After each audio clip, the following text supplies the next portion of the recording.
So for this drill, we're going to be working on doing a hip shift to one side to really turn on the hamstrings, get the pelvis in a better position, and really learn to connect the hamstrings and the obliques. So what we're going to do is we're going to get into a 90-90 position. And what I like to have people start with is just to feel their feet on the wall and just do a few little rocks, almost like you're trying to rock your pelvis, the pressure on your pelvis towards your tailbone. You're not going to hit your tailbone, but you're going to get close to that. And then I want you to just gently pull the wall down and just feel how you can rock your pelvis back so your back flattens and you get a little bit more pressure through kind of the waistband of your pants. And then just do that a few times, thinking super relaxed here. I don't want you feeling a ton of abs trying to crunch.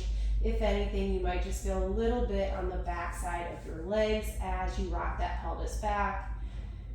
And then forward, should be very relaxed, and then rock back.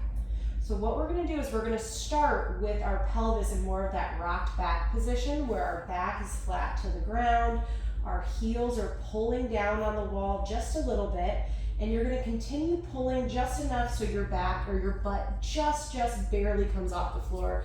Even it might still be touching, it's just like unweighted.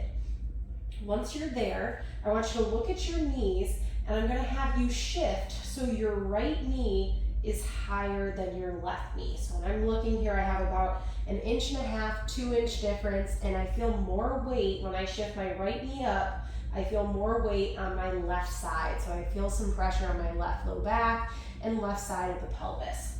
Now, once you're there, keep your knee a little higher, just barely lift your foot up off the wall so your heel's off. And then I just want you to really pull with that left heel and just breathe. The same breathing sequence we worked on where you're giving me a nice, easy breath in through your nose. Long exhale.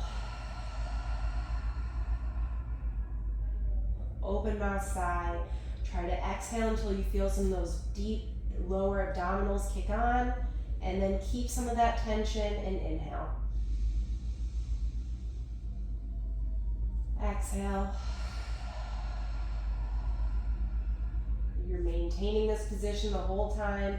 Right knee's up, left foot is pulling down. You should really feel your left hamstrings, maybe even some left inner thigh. Keep doing that breathing sequence for about 5 breaths and then you're gonna relax, okay? But you should definitely feel the hamstring working and then the deep abdominals starting to contract, and just feel how when you get more of those abdominals, you should feel more hamstring kicking on. We want this to be relaxed. I don't want you turning red in the face. And also just remember with the breathing, ideally, once we exhale and kind of feel our ribs drop down and we feel some of those lower abs kick on, we're trying to maintain some of that tension you feel as they contract when you start your inhale. So what this is gonna do is it's not just gonna let us breathe right into our belly, it's gonna kind of keep our belly from being able to expand. So now when I inhale, I feel more of the expansion up here into my chest. You might feel it down into your pelvic floor, even your back, but we're just trying to get more rib cage expansion, more pelvic floor movement, instead of just letting that breath go straight to our belly. I want you to do this possibly on both sides. I'm gonna make sure to write in the notes if I want you doing this on both sides, or maybe I just have you doing it on one side. It really depends on your body type. But take your time with this, make sure you're feeling the hamstrings work, make sure you're feeling those deep abs, and try to relax into the position.